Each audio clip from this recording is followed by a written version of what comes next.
दोस्तों, आज 10th class का फर्स्ट चैप्टर है जो कि अंकगणित की आधारभूत प्रमेय को हम समझेंगे। आधारभूत प्रमेय क्या कहती है कि प्रत्येक भाज्य संख्या को अभाज्य संख्याओं के एक गुणनफल के रूप में व्यक्त या गुणनखंडित किया जा सकता है तथा यह गुणनखंडन अभाज्य गुणनखंडों के आने वाले क्रम के बिना अद्वितीय होता है। हम देखते हैं इसको कैसे। आधारभूत प्रमेय कहती है कि प्रत्येक भाज्य संख्या अभाज्य संख्याओं के एक गुणनफल के रूप में गुणनखंडित की जा सकती है। जैसे कि कोई भाज्य संख्या लेते हैं, जैसे कि 60। कोई भाज्य संख्या क्या लेते हैं, हम लेते हैं 60, 260। अब इसके गुणनखंड करेंगे। 260 के गुणनखंड क्या होंगे, 2 से डिवाइड किया 130 आया, फिर 2 से डिवाइड किया तो 65 आया, फिर अब किससे 5 से डिवाइड करेंगे तो 13 आएगा, 13 से डिवाइड किया तो 1। ये इसके अभाज्य गुणनखंड हैं कितने, 2 × 2 × 5 × 13। ओके, आगे क्या कहती है, आगे कहती है कि अंकगणित की आधारभूत प्रमेय यह भी कहती है कि दी हुई भाज्य संख्या को अभाज्य संख्याओं के एक गुणनफल के रूप में बिना यह ध्यान दिए कि अभाज्य संख्याएं किस क्रम में आ रही हैं, एक अद्वितीय प्रकार से गुणनखंडित किया जा सकता है। जैसे कि हमने अभी संख्या ली 260 को जो गुणनखंड किए हम, इसमें ये मायने नहीं रखता कि हमने इसको डिवाइड पहले 2 से किया या फिर 5 से किया।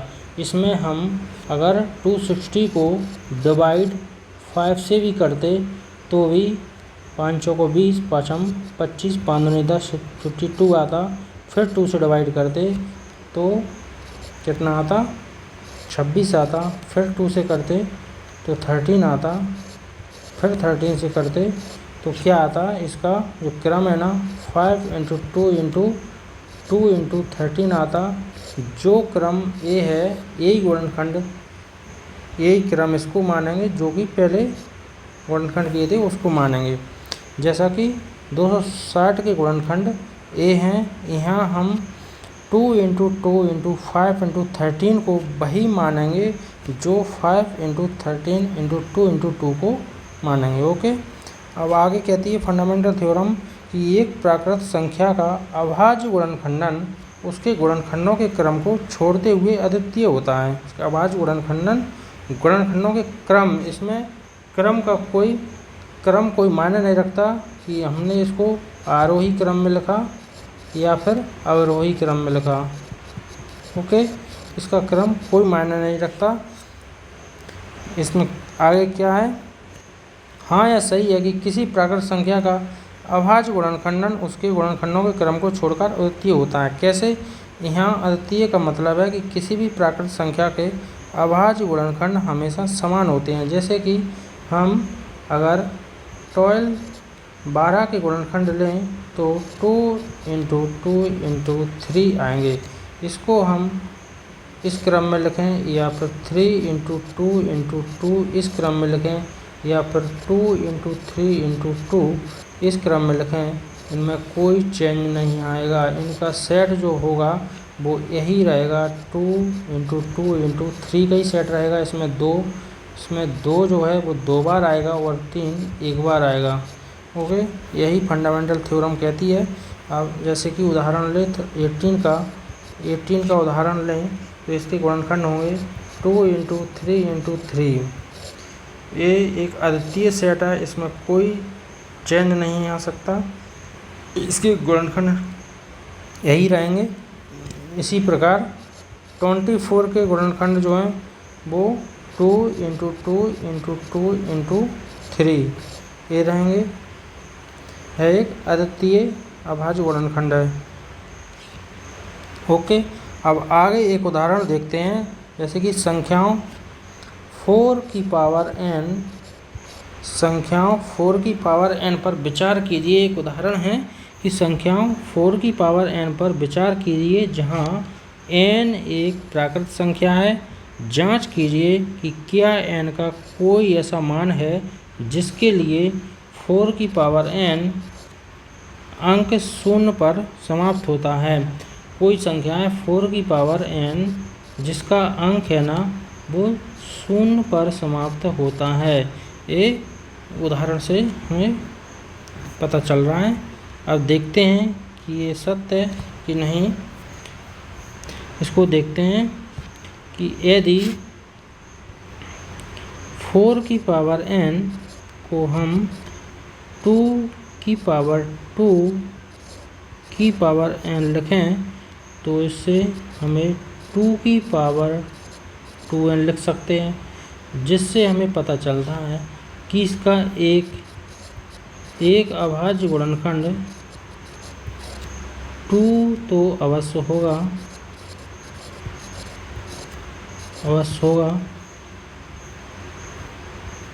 होगा लेकिन आगे हम देखते हैं कि शून्य को प्राप्त करने के लिए इकाई के किसी संख्या के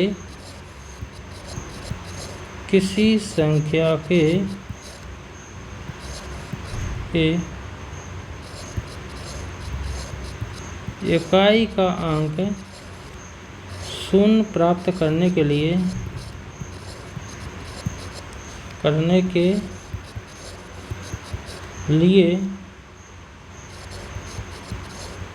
उसको 10 से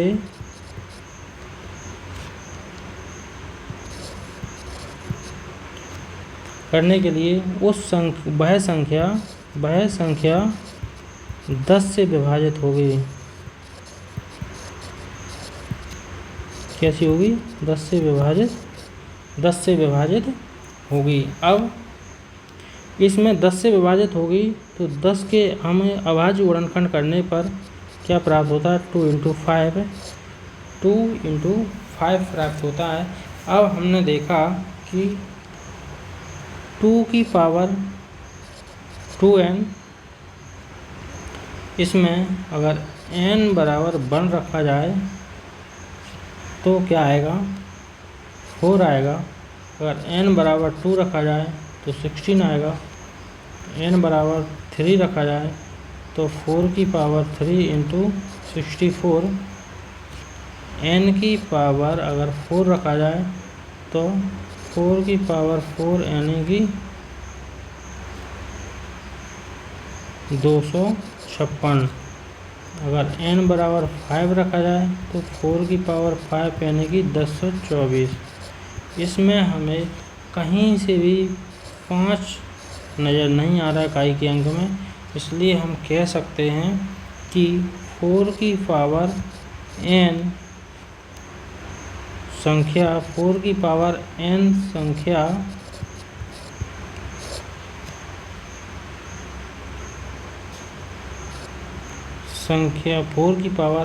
संख्या कभी भी 0 पर समाप्त नहीं हो सकती।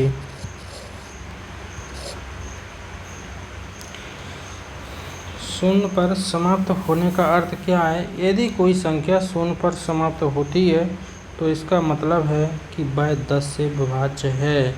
10 को 2 इंटू 5 के रूप में अभाज्य गुणनखंडित किया जा सकता है।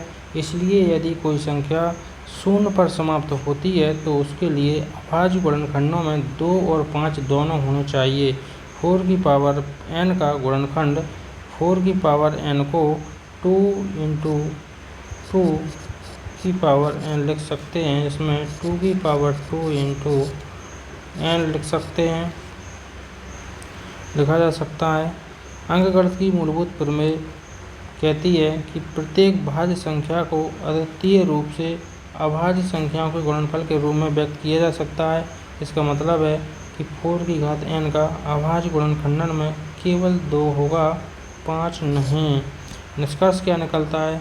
चूँकि 4 की पावर n गुणनखंड में 5 नहीं है, इसलिए कभी भी शून्य पर समाप्त नहीं हो सकती। उदाहरण के लिए 4 की पावर n अगर n बराबर 1 रखा जाए तो 4 की पावर 1 अगर n बराबर 2 रखा जाए तो 16 आएगा, और n बराबर अगर 3 आएगा, 3 रखा जाए तो 4 की पावर 3 बराबर 64।